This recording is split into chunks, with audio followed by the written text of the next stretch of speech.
Hi everyone, আসসালামু আলাইকুম, welcome back to my channel. আজকে আমি দেখাবো আমার বারান্দার এই ছোট্ট বাগানটি, যেখানে টুকটাক কিছু গাছ লাগাইছি আমি। ফুলের গাছ, তুলসী গাছ, মেহেদি গাছ, আরেকটা ফুলের গাছ লাগাইছিলাম, টব ভাঙাই গেছিলো, ওইটাই এখন ঠিক করতে বসছি। এখন ওইটাই তোমরা বসে বসে দেখো।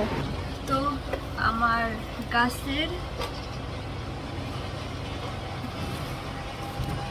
গাছের টব ভাঙা গেছিল, এরকম একটা টব এটার ভিতরে আসলে ভাঙ্গা গেছে। এখন তেলের বোতল নিয়ে এসছি ভাঙ্গা, এটা লাগাবো, কারণ অনেকদিন ধরে করে আসছিল, করবো করে করি না। দেখা কীভাবে করি,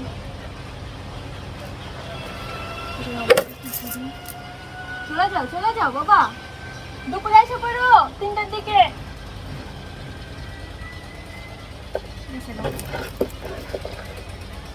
খাবার না পেয়ে গেছে, কি করবো? ফুল তুলবো, খান আল্লাহরে খাওন ভাই দিও। আমার মনে হয় কি এটা পালাবি না, কারণ মানে ভিআইপি খাওয়ান খাওয়াইছে, ভিআইপি খাওয়ান ছাড়া বাকি আর কোনো খাবার খাইতে চায় না। আর আমি যখন আমার বিড়াল পালতাম তখন সব খাইতাম ভাই, সব। আলু দিয়ে ভাত মেখে দিলে তাও খাইতো, দুধা পানি দিয়ে দিলে মাসাল্লাহ তাও খাইতো, সবজি দিয়ে দিলে, ডাল দিয়ে দিলে সবগুলাই খাইতো। আর খায় না, খালি মাংস মাংস মাংস। আন্ডা দিয়েও তো মানুষ খায়, আন্ডাও খায় না, মানে সব কিছু এত ভিআইপি। ভাই তোরা এত ভিআইপি করে পালবি, তো পরে আবার ফালাস কিনবে এইসব বিলাই। প্রথম রং চুদা খাওয়াস, এরপর যখন দেওয়া হয় না তখন আর শেষ। এর থেকে সব কিছু খাওয়ানো শেখানো আমার মতে ভালো, সব কিছু খাওয়ানো শেখানোটা বেটার মনে করি আমি। কারণ কখন কি থাকে বা কখন কি পরিস্থিতি হয়, সব পরিস্থিতিতে সব খাবার খাওয়াই বেটার। এটা এখন আপনি মানুষের জন্যও বলি, আর পশু পাখির জন্যও বলি। ঢুকাম কেমনি? এটা আমি ঢুকাইতে পারি না, কেমনি ঢুকামো?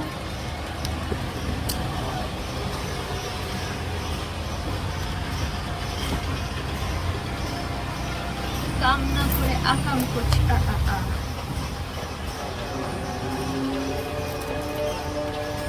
দেরিতে আগুন বেড়াচ্ছি।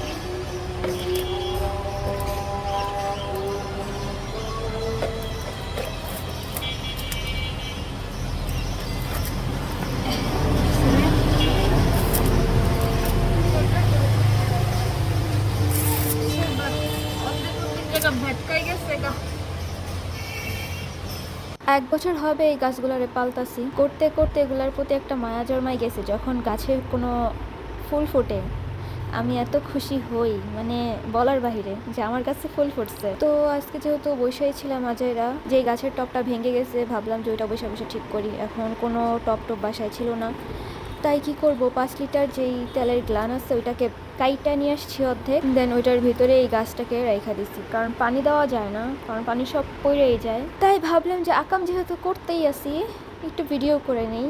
কারণ ভাঙ্গা টপটা কিভাবে দেখো ফালাই দিয়া গ্লান দিয়ে, তেলের গ্লান দিয়ে সুন্দরভাবে গাছটাকে আবার নতুন একটা বাসা করে দিলাম। আর এই গাছের টপটা ভাঙছে হয়েছে কয়দিন আগে, এখানে ঝড় হয়েছিল, ঝড় কি হালকা অনেক জোরে আর কি বাতাস ছাড়ছিল, তো এই বাতাসে ভেঙে গেছে টপটা।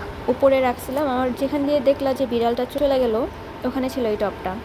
তো বাতাস এরকম জোরেই ছাড়ছে, এই টপটাকেও পুরো ফালাই দিছে। সকালে উঠা দেখি যে টপ ভেঙে গেছে পুরো। তো আজকের ব্লগটা এই পর্যন্তই থাকবে। আর শেষে তোমরা কমেন্ট করে জানাও যে তোমাদের কি গ্রামীণ জীবন ভালো লাগে নাকি শহরের জীবন। শ্বশুর বাড়ি না কিন্তু ভাই, আমার নিজের বাসা, নিজের যোগ্যতায় নিজের বাসা, নট এ শ্বশুর বাড়ি।